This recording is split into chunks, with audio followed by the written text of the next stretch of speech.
All right, everybody, what's going on? This is Jacob Edmonds, and I know this isn't my typical video. Normally I'm lifting weights, going to football games, but I've been flipping dirt bikes for 3 years, riding dirt bikes for 3 years, 3 or 4 years. So today I kind of wanted to teach you how I make my money, what I do, and teach you how to flip dirt bikes, how to get paid money for riding dirt bikes. Honestly, one of the most fun hobbies I've ever been a part of, and I get paid to do it. So I'm gonna try to teach you, help you learn how really simple and easy this is. All right, to my left, I got a 2006 Honda CRF 250X, and to my right, I got a Beta 450RR. These are both bikes that I'm currently flipping.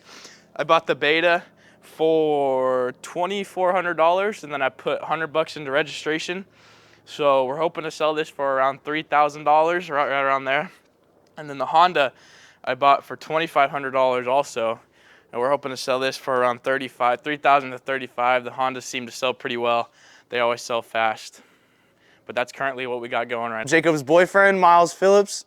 I also flip dirt bikes. Me and Jacob went 50-50 on this one. So he doesn't own it fully like he said. And yeah, that's all I gotta say.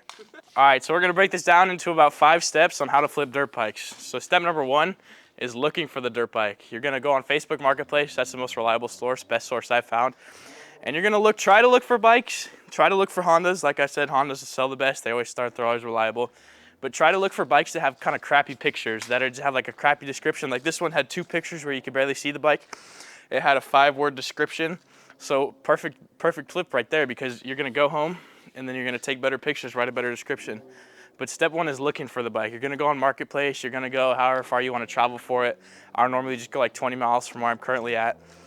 And you look for bikes. I spun probably on Miles' gas in his Cummins. That's why I went 50-50 on this with him, so we pay him back for gas when we make the profit. But you're gonna set your location to about 20 miles. That's what I do. Or if you wanna go further, you can do 100 miles. I did that in the past, but it's just not worth it. So you're gonna do that, and then you're gonna just search. I probably spend 1-2 hours a day looking for dirt bikes, messaging people. That's step 1 of the dirt bike flipping process. All right, so second step, what you're gonna wanna do, you're gonna wanna message the person, and basically you just wanna lowball the shit out of them, is your first step of messaging. All right, so step 2 is what you're gonna message the people. So first you're gonna wanna message the people things like, do they have the title in hand? Is the registration current? Has all the maintenance been done? And are there any problems with the bike? And after you ask all these questions and get all the information you want and decide you wanna buy the bike, then you're gonna wanna lowball the shit out of them and see how negotiable they are. If you lowball them and they don't answer, well, it's too bad. It's not the bike for you. You're not gonna end up buying it. If you lowball them and they say, would you take this? And you can tell they're negotiable, then you are in between the legs and you're ready to flip a dirt bike. All right, step number 3 to the easy dirt bike flipping process is negotiating. This is probably the part where most people mess up. When I'm buying a dirt bike and I find a good deal, most of the time what I'll do is not ask price over the phone, because when people are sitting behind a phone texting, they're gonna be a lot more firm on price. So like this bike, I didn't message him in person. I mean, I talked to him in person about price. This bike, talked to him in person about price. But if the price is kind of high for a bike, and I don't want to drive all the way out there because this guy's not going to go down on price, or it's already not a good deal, I'll message him on price, probably just lowball him, see if he'll take it, because I'm not super serious about going to get it. But if they're serious, I'll try to offer them. Maybe if I don't want to negotiate in person, I'll offer them a reasonable price. Another tip and trick about negotiating is, say I want to buy this bike for $2,500. It's up for $3,200. I'm not going to offer this guy $2,500 because he's going to come back with a counter offer. I'm probably going to offer this guy $2,000. He's probably going to get mad because you lowballed him. That seems to what happens most of the time. But then you're going to come up with a $2,500 offer, and he'd be like, okay, that's reasonable. That I could do that. This is the thing I use most in negotiating, and it's probably something most people get wrong, is they try to offer what they want to buy the bike for. That is not what you should do on anything you're trying to buy that's used. You always want to offer under what you want to buy it for, so that then you guys can meet in the middle, because they like to meet in the middle ground and get the most money they can when they're the seller. All right, so step 4 is gonna be actually going out and checking the bike. So when you get to the guy's house or wherever you're meeting him to look at the bike, first, you're gonna wanna make sure that the bike is cold. Before you head out, you're gonna wanna ask the guy to not start the bike before you get there, because you wanna see how the bike will start cold. After you get to the bike and you make sure it's cold, you're gonna wanna, before starting it, you're gonna wanna look around the bike, check out the crankcase and everything, make sure that there's no cracks in the block or anything like that. Then you wanna check the air filter, make sure air filter is clean, check the oil, and finally you're gonna wanna actually start the bike and then take it on a test drive, make sure all the gears shift, make sure the transmission's good, make sure the clutch is good, no leaks or anything like that. And then, yeah, if everything's good, then you throw it in the back of the truck, give the dude his cash, take the title, and you got yourself a brand new dirt bike. All right, step number 5, when you get the bike, we're gonna talk about posting it for sale and listing it. First thing you're gonna wanna do is clean the bike. A lot of times when you buy them, they're super dirty. Like this bike was covered in dirt. The bikes are gonna be super dirty. So first thing you're gonna do is clean the bike, get them all looking shiny.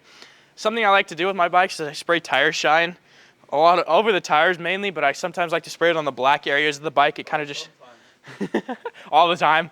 It really shines the bike up. Like this bike has a lot of tire shine over it. It really brings the bike to life and makes it look a lot better in pictures. So when you're taking pictures of the bikes after you cleaned it, you're gonna wanna take a picture from like every angle. So you're gonna go like front, back, front, and then like head on.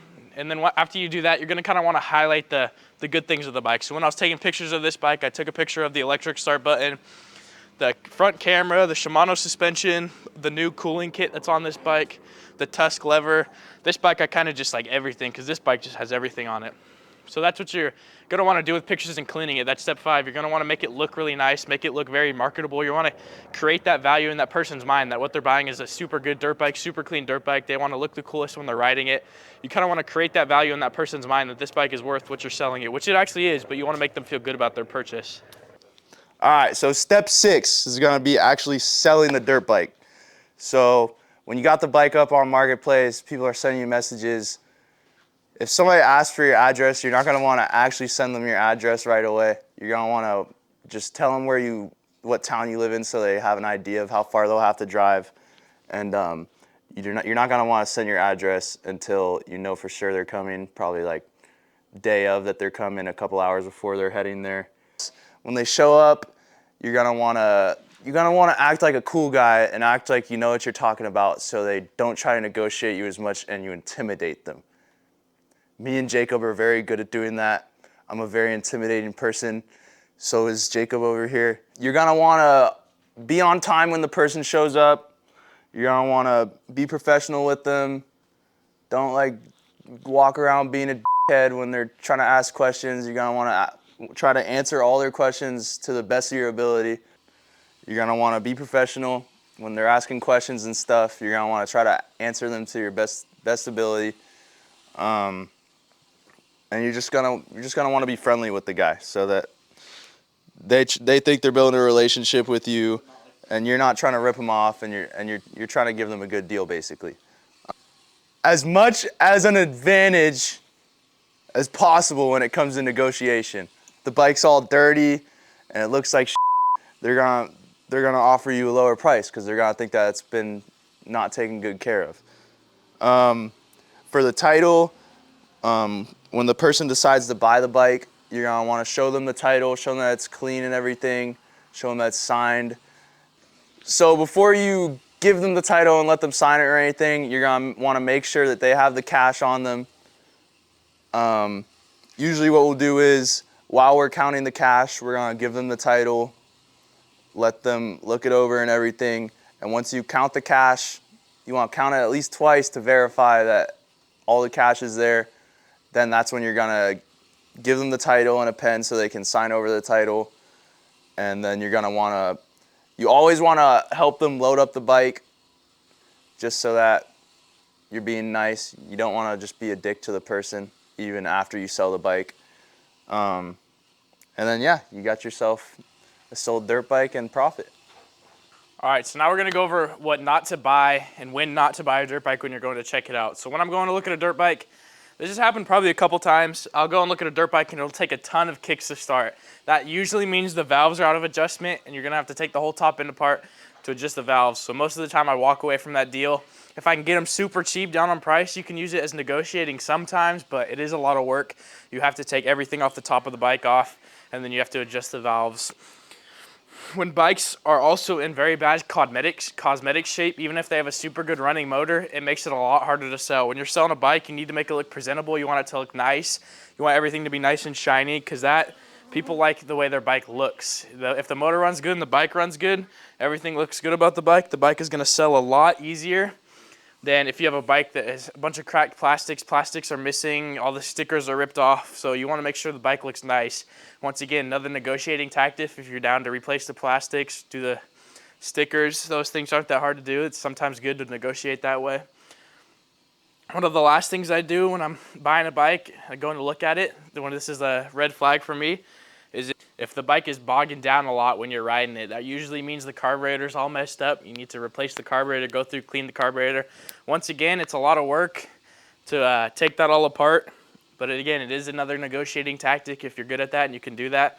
But sometimes you don't want to buy, you don't want a project. Most of the time I'm putting $0 into these bikes. I'm just making them look good, flipping them up, making them look nice, and selling them for more profit. That's most of the time what I do. I've maybe put effort into one bike on fixing it. Other than that, everything's been all good on the bike. So for the last part of this video, we're going to talk about tips and tricks when buying and selling dirt bikes. Number one, biggest tip is to look for bikes that have aftermarket parts on them. Aftermarket parts are what's going to make the person that you're selling the bike to buy it over another bike. This bike has everything aftermarket. If they're looking at another bike that's maybe a little bit cheaper, but same bike, same model, pretty much everything, they're going to buy this bike because it has a lot more aftermarket parts. It looks a lot better. It's going to perform a lot better just because of the aftermarket parts it has. Another tip is the type of dirt bike you want to buy. Hondas are the best bikes to flip. They are the most reliable. They look the best. They seem to sell the best. The best Honda bike you can buy that'll sell for the most money and easiest turnaround is a 2000 to 2001 CR250 two-stroke. Those bikes are probably my favorite bike out of any of the new ones. Probably the most fun bike I've ever ridden, and they sell the fastest. I just had one. I made $750 off of it in a day by doing nothing, just washing it, taking better pictures, listing it better. Those are probably the best bikes to sell, best bikes to buy, and they're honestly the most fun and sound the best. Some bikes you should stay away from are Suzuki's and Kawasaki's. Those bikes do not seem to sell very well. I've had probably 2 Kawasaki's and I lost $500 on one of them. That's the only time I've ever lost money on a dirt bike, ever not even made profit, was buying a Kawasaki. I thought I was getting a killer deal. I thought I was going to make $2,000 on it. Ended up losing $500 just because Kawasaki's do not sell. People like Hondas, people like Yamahas, people like KTM's. They like those name brands that they know work well, that they know perform well, and that they have a reputation behind those bikes. Sometimes what I like to do when a bike like this one doesn't have any graphics on it, or just kind of plastics are a little scratched up, is you can go on Amazon, you can buy a cheap graphics kit. That really transforms the bike. I've done that on a lot of my bikes. It makes them look so much better. The graphics kit are like $100, $150, even less sometimes. They take 20 minutes to put on, and they can make you $300 more profit if you want to take the time and do that. That's something you can do if the plastics like this one are a little scratched up. Doesn't have really this bike doesn't have any pop to it at the moment just because it's a stock plastic, stock seat. But we're gonna put some graphics on that bike and make it look a lot better. Another thing you can do to make these bikes pop and kind of just clean the whole bike up is you can paint the covers on the bike, on the engine case, the outside ones, not the whole like actual engine case, but the outside like clutch cover. You can paint those and it actually makes the bike look a lot better. Like this one's all messed up, it's all cracked, so I'm gonna paint that black. This one's still the stock one, it's faded a little bit, we're gonna paint that black. So that honestly just makes the whole side of the bike look better. It makes it look like it's an aftermarket cover. It just honestly cleans the entire bike up a lot more than most anything you can do to these bikes. Another thing you can do is on the exhaust pipe. Like this bike, it has an FMF sticker. It's an FMF pipe, but the sticker is kind of faded. It's peeling off. Another thing you can do is buy the FMF stickers on Amazon. They're like $5. You slap that new FMF sticker on there, stick them. You slap that new FMF sticker on there, the bike's honestly going to look a lot better. The rear end pictures are going to look a lot better. It's going to look a lot less faded, and the bike's just honestly going to look a lot cleaner.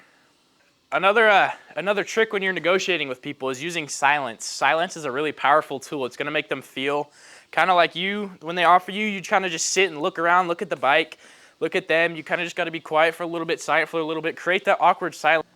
Honestly going to help you look like you know what you're doing a lot more. It's going to make them kind of feel that tension, make them feel like, oh, this guy's firm. He's not going down.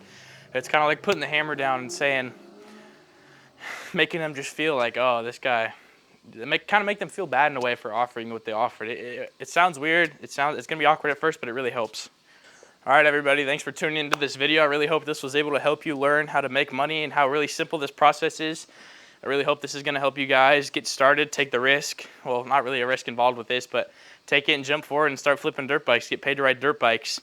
I honestly make probably around $500 a flip a dirt bike probably every week or so. Week 2-3 dirt bikes a week, depending on how much effort I'm putting into this and how much I want to do. But I hope this was able to help you guys. If you have any questions, let me know down in the comments. Make sure to like and subscribe. I'd really appreciate it. And I hope this can help you guys. Thanks for watching. Peace.